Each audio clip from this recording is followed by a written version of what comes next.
You are listening to The Diary of a Wannabe Writer, presented by Richard A. Boxshall, in which I chronicle my life and attempts to become a professional writer by, doing some writing daily, hopefully. Hello and welcome to The Diary of a Wannabe Writer. It is Friday the 31st of May. I've nearly finished May. Well, by the time I've completed this podcast, I will have done.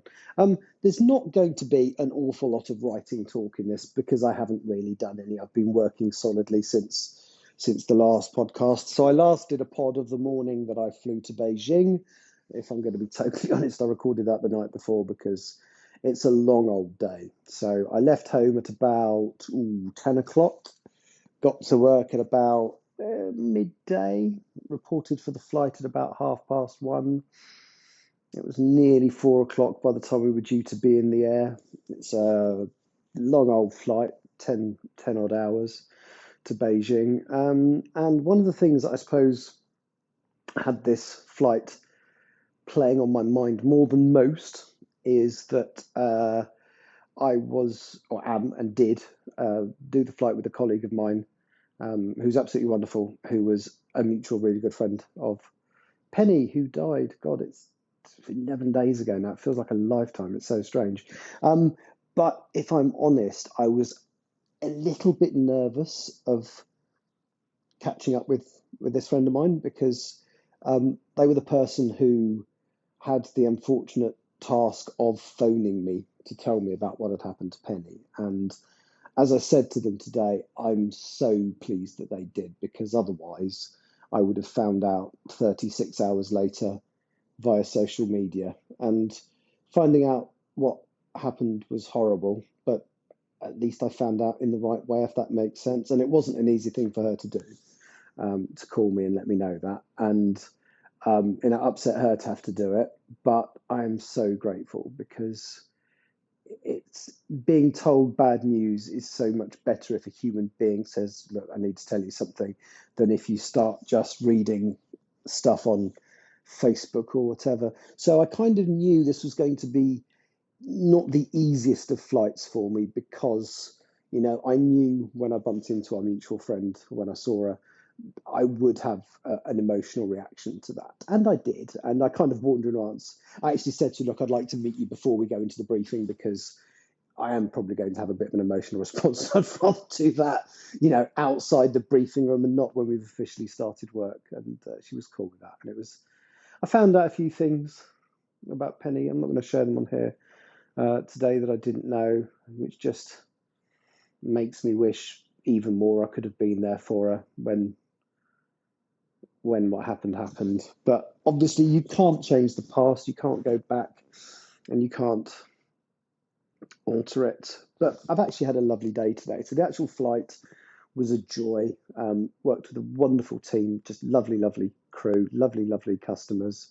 And actually, considering it was worrying me a little bit, this flight, it couldn't have gone better. It was lovely. And of course, when I got here, there's another mutual friend who lives here, used to work for the same airline that I work for, now lives in Beijing, and met up with her for a drink. And then the three of us, so my friend from London and my friend from Beijing, who we all know each other, we all knew Penny as well, went out and had a lovely meal and a little bit of reminiscing going on, but not too much, because I think we're all really saddened by what happened and all really upset by it. But you can't keep going over the same ground over and over again. And what's really lovely actually is we were telling little stories about Penny, and I adored her, but I think an appropriate way to describe Penny would have been batshit crazy in an absolutely loving way. I adored her, but she was loopy occasionally, and we were just sharing some really quite funny stories about her, and the way she reacted to things and things she did. And it's always funny stuff, we're never laughing at her because she was just a wonderful person. Sorry, I always knew this particular podcast, I would have to record it after I'd met up with these guys, and so I knew it would be a little bit of an emotional one again, for which I apologise. But at least it rather looks like I'm actually going to be able to do a podcast, because I was a little bit worried being stuck behind the Great Firewall of China, whether I would actually manage to do it. So there we go. Pleased about that. So yes, very little to do with writing. I will try and do a bit of writing whilst I'm here. I very much doubt I'll be able to live stream on Twitch, but I will keep you guys who listen here up to date on what's going on in any writing I do. I've just discovered the tool I use to record this podcast, which is Spotify for Podcasters app. All the really useful stuff, which I'm using right now to record the podcast on my phone and then distribute pretty much straight away, is becoming defunct sort of partway into July, which is a real shame. So I'm literally sitting here holding my phone, recording the dialogue bit. Again, because this one has a bit of sort of sensitive stuff, I probably won't put some background music on this like I normally do. But normally I'd record the dialogue, add the background music, add the opening and closing credits, and publish it. And I don't know if I'm going to be able to do this quite so easily when those aspects of this app disappear. So they do say there's another platform that they're recommending that we can do sort of stuff on, but I haven't had a chance to look at it yet. But anyway, thank you for listening to me ramble.